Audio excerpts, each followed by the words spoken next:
Bonjour Marilyn Mel. Bonjour. La journée mondiale de la santé mentale, c'est demain, le 10 octobre. Qu'est-ce qu'on entend par santé mentale ?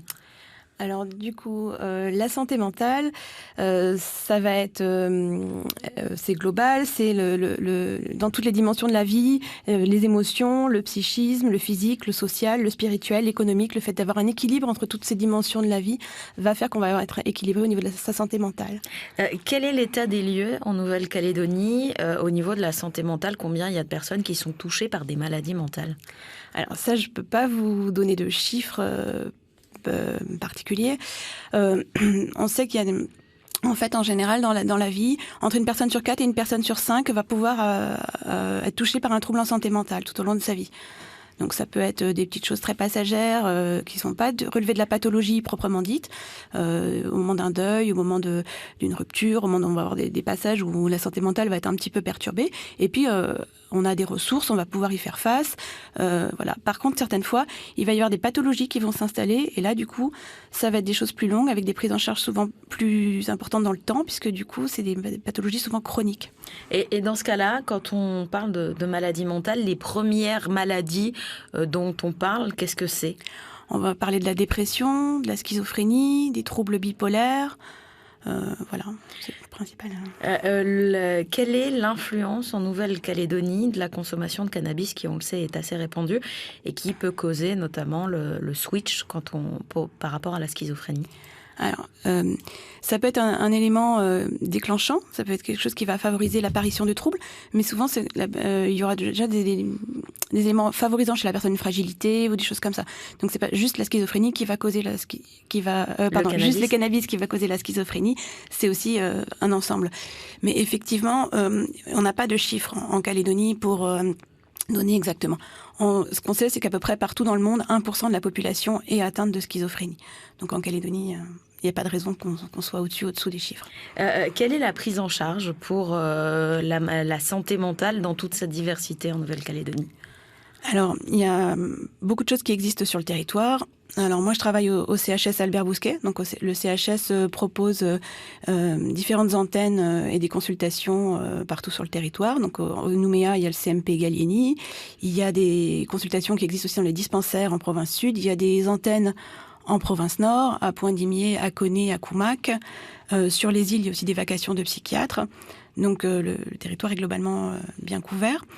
Voilà, puis il y a aussi les médecins libéraux, les psychiatres libéraux, les psychologues. Il y a une offre de soins assez importante. Qu'est-ce qui est prévu pour cette journée mondiale de la santé mentale ? Alors, cette année particulièrement, on a axé autour de la communication, autour de la santé mentale, déjà de faire connaître la santé mentale, parce que c'est vrai que c'est pas quelque chose dont on parle facilement, et donc c'était intéressant déjà d'axer la communication là-dessus.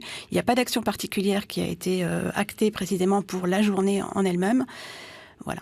Et du coup, c'est quoi le but ? Si jamais il n'y a pas d'action particulière ? Le but, c'est déjà d'en parler, parce que c'est quelque chose qui est pas très facilement parlé. Il y a beaucoup de tabous qui persistent autour des troubles en santé mentale.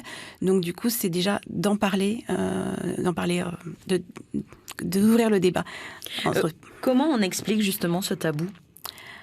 Parce qu'il y a plein de choses ça vient de loin dans la représentation de la maladie mentale. On parlait de folie, c'est des choses il y a une stigmatisation, un rejet, des fois des personnes qui sont atteintes de ces troubles. Donc c'est des choses ça fait peur aussi. Voilà, donc c'est plein de choses ça fait peur d'être confronté à des choses qu'on maîtrise pas, des choses qui sont des fois un peu bizarres, des fois qu'on comprend pas. Et puis ça fait peur parce que des fois il y a aussi des passages à l'acte violent, mais c'est très rare. Parce que ça, c'est quelque chose qui reste ancré aussi sur le fait qu'il y a un risque de violence chez les personnes atteintes de troubles, ce qui est faux, parce que le taux de criminalité reste le même que pour la population générale. Par contre, elles sont beaucoup plus victimes de violences. Donc ça, c'était un point aussi. Voilà, ça fait peur, et puis c'est pas évident d'en parler. Voilà. À 7h07, je rappelle l'invité de la matinale. Ce matin, nous sommes avec Marilyn Mel. Nous parlons de la journée mondiale de la santé mentale dans sa globalité. Le standard est ouvert. Vous pouvez dès à présent poser toutes vos questions au 258 258.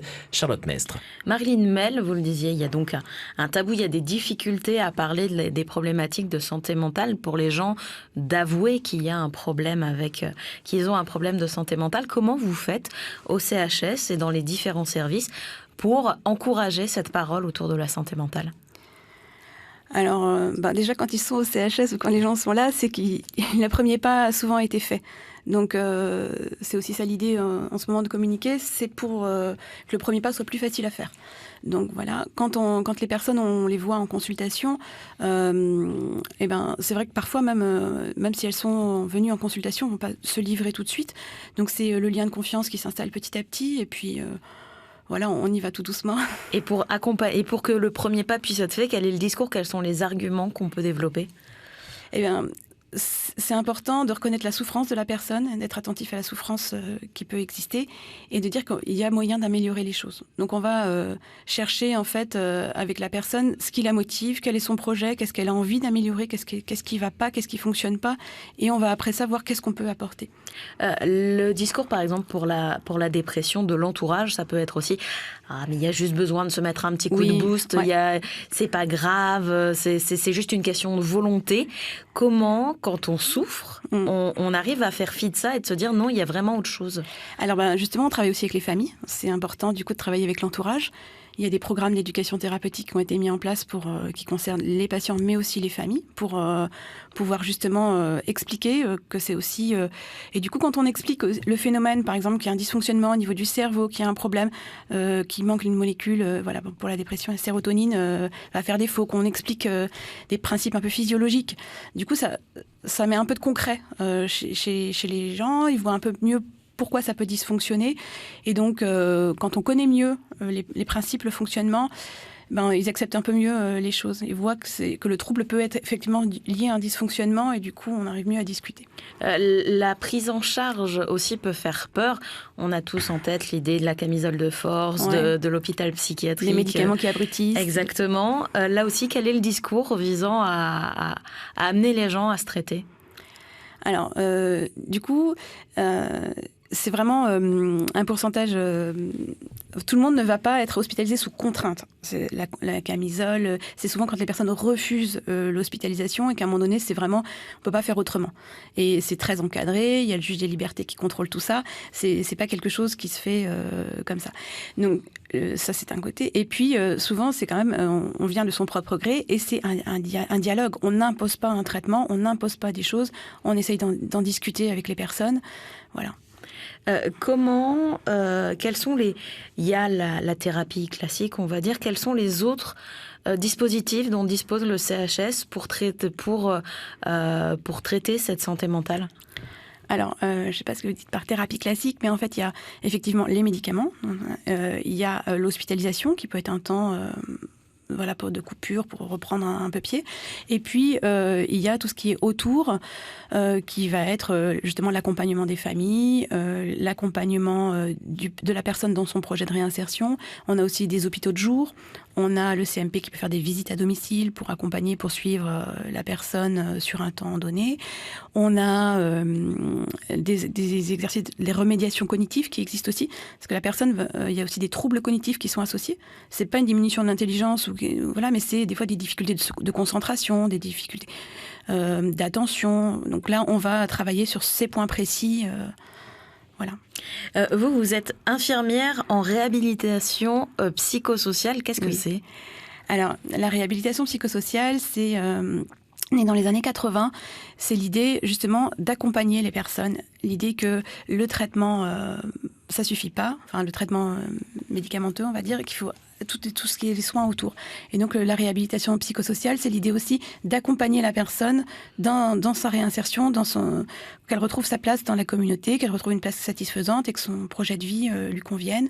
Donc là, on l'accompagne justement en travaillant tous les petits points qui peuvent intéresser. Certains, ça va être le permis de conduire, d'autres, ça va être le travail, d'autres, ça va être... Voilà, on a des fois besoin d'être accompagné dans tout ça. L'année 2020 est plutôt particulière en termes d'anxiété, on va dire ça comme ça, entre le Covid. En Nouvelle-Calédonie, il y a eu le référendum qui a pu aussi générer de l'anxiété. Quelle est l'influence de ces phénomènes sur la santé mentale ? Globalement, l'être humain, il n'aime pas être dans l'incertitude. Donc, du coup, ça peut effectivement créer de l'anxiété. Ça peut, l'anxiété qui est passagère et qui est due à quelque chose qu'on peut gérer, ça va. Mais des fois, quand ça prend trop de place, c'est important de faire attention.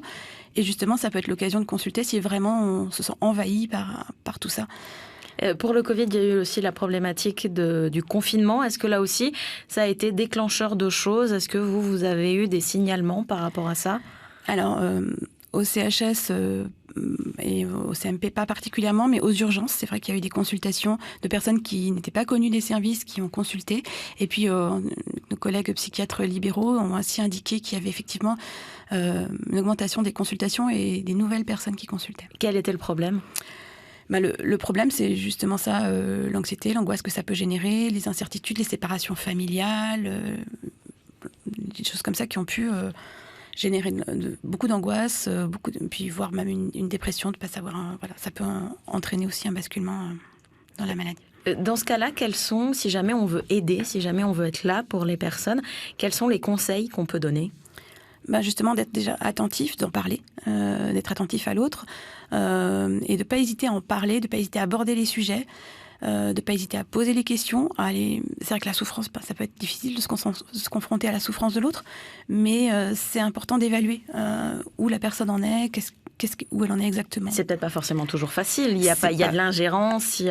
Après, si la personne n'a pas envie de se confier, effectivement, mais c'est important en tout cas de montrer qu'on est là et de montrer qu'il y a un soutien sans mettre de pression. C'est toute la difficulté du positionnement.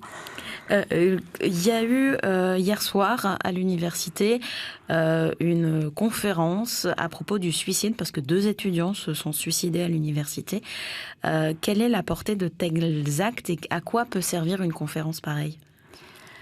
Alors, c'est important justement d'aller voir, d'aller questionner justement ce qui se passe à ce moment-là dans la population jeune.